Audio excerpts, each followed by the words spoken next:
Hello friends, मैं आज question number 4 और 5 सॉल्व करके दिखाऊंगी। तो क्वेश्चन 4 में है if z equal to -9 find the value of 2/3z plus 6। तो ऐसे लिखेंगे 2/3z plus 6 equal to 2/3। z के जगह पर -9 हम लोग सब्सटीट्यूट करेंगे क्योंकि -9 एक नेगेटिव नंबर है, उसको ब्रैकेट में लिखेंगे, फिर प्लस 6। तो यहाँ पर 2/3 और ब्रैकेट में -9 जो है, इसका मीनिंग है कि 2/3 इंटू -9 है। तो मैं यहाँ इंटू का सिंबल पेंसिल में दिखाई हूँ ताकि अगर कोई बच्चा समझ ना सके, इसको देखने से उसको आइडिया हो जाएगा कि ये 2/3 इंटू -9 है। अभी हम लोग कैंसलेशंस करेंगे तो 3 और 9 कैंसिल हो जाएंगे। 3 1 जा 3, 3 3 जा 9। तो यहाँ पे 2 इंटू -3 मल्टीप्लाई होगा।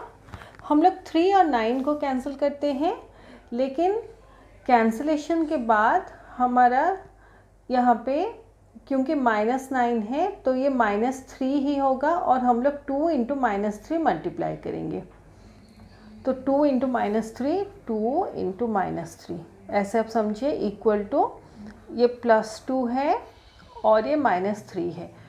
तो 2 इंटू 3 करेंगे 6, प्लस और माइनस मल्टीप्लाई होने से माइनस का साइन आता है, तो ये -6 होगा। तो ये -6 प्लस 6 होगा इक्वल टू, अभी same number with opposite sign से, तो इसका आंसर 0 होगा। तो यहाँ पे आंसर 0 होगा। अभी ये नेक्स्ट क्वेश्चन है if a equal to 1, b equal to -2 and c equal to -1 show that 7a plus b plus c equal to 2abc। तो यहाँ पे हमें ये जो दो साइड्स हैं, इसका सॉल्यूशन निकाल के दिखाना है कि इसका वैल्यू और इसका वैल्यू सेम है। तो जैसे आप एडवांस और थोड़ा पढ़ेंगे तो आप लोगों को पता लगेगा कि इस साइड को LHS बोलते हैं या लेफ़्ट हैंड साइड, और इस साइड को RHS बोलते हैं या राइट हैंड साइड। ऐसे LHS RHS, left hand side, right hand side, ऐसे। तो हम लोग यहाँ पे क्या करेंगे, पहले लेफ़्ट हैंड साइड का जो है जो एक्सप्रेशन उसको लेंगे, सॉल्व करेंगे, फिर राइट हैंड साइड का एक्सप्रेशन को सॉल्व करेंगे, फिर कंपेयर करेंगे।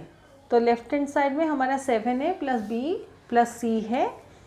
तो 7a मतलब 7 इंटू a, तो 7 इंटू a, यहाँ पे 1 है, 1 प्लस b है -2 प्लस c है -1, ऐसे इक्वल टू 7 इंटू 1 7, प्लस और माइनस मतलब माइनस, तो -2 ये होगा, प्लस माइनस मतलब माइनस, ये -1 होगा। अभी हम लोग जो -2 और -1 है इसको पहले सॉल्व करेंगे। तो -2 -1 है, दोनों के साइन सेम है, इसलिए हम लोग 2 + 1 3 करेंगे और 3 के सामने माइनस का साइन लगाएंगे।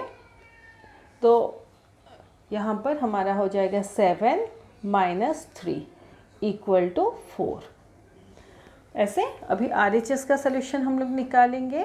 RHS equal to 2abc